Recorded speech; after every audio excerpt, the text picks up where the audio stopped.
Hi everyone, welcome to spicetamil.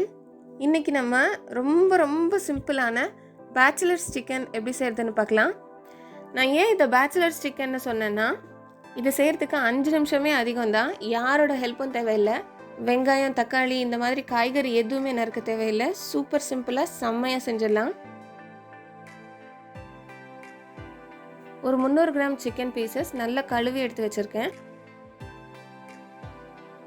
இதில் இஞ்சி பூண்டு பேஸ்ட் 1 டேபிள் ஸ்பூன், மஞ்சள் பொடி 1/4 டீஸ்பூன், மிளகாய் பொடி 1 டீஸ்பூன், மல்லிப்பொடி 1 டீஸ்பூன், பெப்பர் பவுடர் 1/4 டீஸ்பூன்.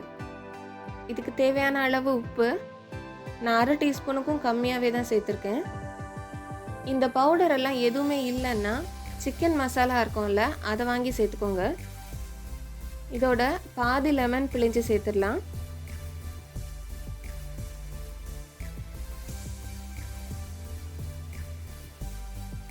தயிர் 2 டீஸ்பூன் சேர்க்குறேன். ரொம்ப புளிச்ச தயிரை சேர்க்குறீங்கன்னா லெமன் கம்மி பண்ணிக்கோங்க. நான் இன்னைக்கு பேக்கெட் தயிர் தான் யூஸ் பண்ணியிருக்கேன். கலருக்காக காஷ்மீரி மிளகாய் பொடி 1/2 டீஸ்பூன் சேர்த்துக்கிறேன். இதோட 1 டேபிள் ஸ்பூன் நல்லெண்ணெய். மசாலா எல்லாம் நல்லா ஒன்றா ஒட்டி வர்றதுக்கு. அது போக சிக்கன் ட்ரை ஆகாமல் நல்லா மாய்ஸ்டாக இருக்கும். இதை நல்லா கலந்து விட்டுட்டு ஊற வைக்க டைம் இருந்தால் ஊற வைங்க, இல்லைன்னா அப்படியே கூட சமைக்கலாம். ஒரு கடாயில் 3 டேபிள் ஸ்பூன் எண்ணெய் விட்டுருக்கேன். இதில் நம்ம சிக்கன் பீசஸை ஒன்றொன்னா சேர்த்துடலாம்.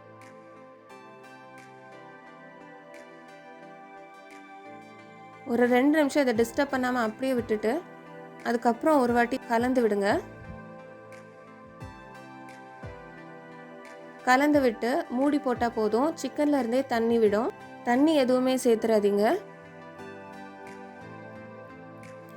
மூடி போட்டு ஒரு 5 நிமிஷம் அப்படியே விட்டுறலாம்.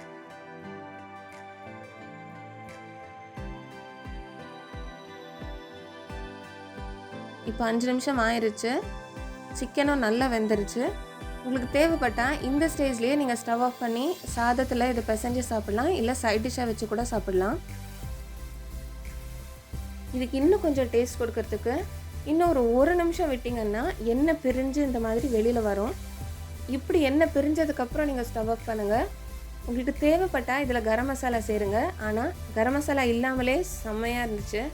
நீங்கள் சாதம் மட்டும் வச்சிட்டிங்கன்னா இதோட அப்படியே கலந்து விட்டு சிக்கன் ரைஸ் மாதிரி சாப்பிட்லாம்.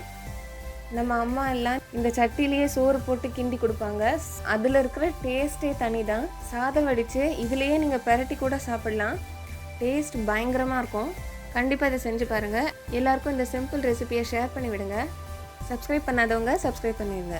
மீண்டும் ஒரு நாள் வீடியோவில் சந்திக்கலாம். தேங்க்யூ.